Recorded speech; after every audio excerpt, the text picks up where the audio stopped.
ଆପଣଙ୍କ ଅଞ୍ଚଳରେ କୌଣସି କରୋନା ଭାଇରସ ରୋଗୀ ନଥିଲେ ମଧ୍ୟ ଆପଣ ଅନ୍ୟମାନଙ୍କ ଠାରୁ ଦୂରତା ବନାଇ ରଖିବା ଉଚିତ। ସବୁଠୁ ଭଲ ହେବ ଆପଣ ଆପଣଙ୍କ ଘରେ ରୁହନ୍ତୁ ଏବଂ ନିହାତି ଜରୁରୀ ଥିଲା ବେଳେ ହିଁ ବାହାରକୁ ଯାଆନ୍ତୁ। ଆପଣ ଆପଣଙ୍କର ଆବଶ୍ୟକୀୟ ଜିନିଷ ଆଣିବା ପାଇଁ ବାହାରକୁ ଯାଇପାରିବେ। ଆପତକାଳୀନ ପରିସ୍ଥିତିରେ ଡାକ୍ତରଙ୍କ ପାଖକୁ କିମ୍ବା ଡାକ୍ତରଖାନା ଯାଇପାରିବେ ଏବଂ ଜରୁରୀ ହେଲେ କାର୍ଯ୍ୟ କରିବାକୁ ମଧ୍ୟ।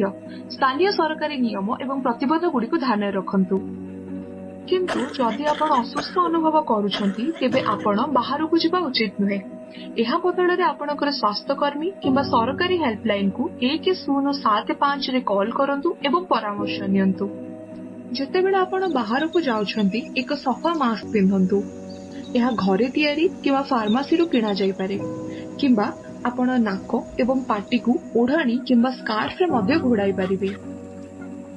ଏପରି ସମାରୋହରୁ ଦୂରେଇ ରୁହନ୍ତୁ ଯେପରିକି ଉତ୍ସବ କିମ୍ବା ଧାର୍ମିକ କାର୍ଯ୍ୟକ୍ରମ ଯେଉଁଠାରେ ଅନେକ ଲୋକ ଏକତ୍ରିତ ହୁଅନ୍ତି। ପରିବାରରୁ କେବଳ ଜଣେ ବ୍ୟକ୍ତି ହିଁ ଆବଶ୍ୟକ ସାମଗ୍ରୀ ଆଣିବାକୁ ବାହାରକୁ ଯାଆନ୍ତୁ। ଦୋକାନୀଙ୍କ ଏବଂ ଆପଣଙ୍କ ଆଖପାଖର ସମସ୍ତ ଲୋକଙ୍କ ଠାରୁ ମଧ୍ୟ 1 ମିଟରର ଦୂରତା ରଖନ୍ତୁ। ଆପଣ ଯାହା କିଣିବାକୁ ଚାହୁଁଛନ୍ତି କେବଳ ତାହା ଛୁଅନ୍ତୁ ଏବଂ ନିଜ ନାକ ଏବଂ ପାଟିକୁ ଜମା ଛୁଅନ୍ତୁ ନାହିଁ। ଯଦି ଆପଣଙ୍କୁ ସ୍ୱାସ୍ଥ୍ୟସେବା ପାଇଁ ବାହାରକୁ ଯିବାକୁ ପଡ଼େ ତେବେ କ'ଣ କରିବେ? ବର୍ତ୍ତମାନ ପାଇଁ ଆପଣଙ୍କୁ ନିୟମିତ ଯାଞ୍ଚ ପାଇଁ ଡାକ୍ତର କିମ୍ବା ଡାକ୍ତରଖାନାକୁ ଯିବା ଉଚିତ ନୁହେଁ। ଏହା ପରିବର୍ତ୍ତେ ଆପଣଙ୍କର ସ୍ୱାସ୍ଥ୍ୟକର୍ମୀକୁ ଫୋନ୍ କରନ୍ତୁ। ଯଦି ଆପଣ ଗର୍ଭବତୀ ଅଛନ୍ତି ତେବେ ଆପଣ କେବେ ଏବଂ କେଉଁଠାକୁ ଯିବା ଉଚିତ ତାହା ଜଣେ ଆଶାକର୍ମୀ କିମ୍ବା ANMକୁ ଫୋନ୍ କରି ପଚାରିବା ଉଚିତ। ଯଦି କୌଣସି ଆପତକାଳୀନ ପରିସ୍ଥିତି ଆସେ ଯେପରିକି ପ୍ରସବ ପୀଡ଼ା ବା କୌଣସି ଦୁର୍ଘଟଣା ତେବେ ତୁରନ୍ତ ଡାକ୍ତରଖାନା ଯାଆନ୍ତୁ। ଯେତେବେଳେ ଆପଣ ବାହାରୁ ଘରକୁ ଫେରୁଛନ୍ତି ସେତେବେଳେ ଅଧିକ ଯତ୍ନ ନିଅନ୍ତୁ ଓ ନିଶ୍ଚିନ୍ତ କରନ୍ତୁ ଯେ ଆପଣ ଜୀବାଣୁ ନେଇ ଘରକୁ ଫେରୁନାହାନ୍ତି ତ। ଏହି ପଦକ୍ଷେପ ଗୁଡ଼ିକୁ ଅନୁସରଣ କରନ୍ତୁ।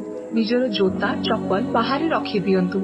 ଦୋକାନରୁ ଆଣିଥିବା ସାମଗ୍ରୀ ଗୁଡ଼ିକୁ ନିଜ ଘର ଦ୍ୱାର ନିକଟରେ କିଛି ଘଣ୍ଟା ପାଇଁ ଛାଡ଼ି ଦିଅନ୍ତୁ। ହୋଇପାରେ ସେମାନଙ୍କ ଉପରେ କରୋନା ଭାଇରସ ଥାଇପାରନ୍ତି। କାନ ପଛରେ ଧରି ଏବଂ ଆଗକୁ ସ୍ପର୍ଶ ନ କରି ଆପଣଙ୍କର ମାସ୍କକୁ ବାହାର କରନ୍ତୁ। 20 ସେକେଣ୍ଡ ପାଇଁ ସାବୁନ ଏବଂ ପାଣିରେ ନିଜ ହାତ ଧୁଅନ୍ତୁ। ନିଜର ପୋଷାକ ବଦଳାନ୍ତୁ ଏବଂ ଯଦି ସମ୍ଭବ ଗାଧୋଇ ନିଅନ୍ତୁ। ସାବୁନ ପାଣି କିମ୍ବା ଜୀବାଣୁନାଶକରେ ବୁଡ଼ା ଯାଇଥିବା କପଡ଼ା ସହିତ ଆପଣଙ୍କର ମୋବାଇଲ, ଚାବି, ଆପଣଙ୍କର ଅନ୍ୟାନ୍ୟ ଜିନିଷ ଏବଂ ବାହାରୁ କିଣା ଯାଇଥିବା ସମସ୍ତ ଜିନିଷ ଗୁଡ଼ିକୁ ପୋଛି ଦିଅନ୍ତୁ। ଦୋକାନରୁ ଆଣିଥିବା ପନିପରିବା ଏବଂ ଫଳକୁ ପାଣିରେ ଧୋଇ ପୁଣି ନିଜ ହାତ ଧୋଇ ନିଅନ୍ତୁ।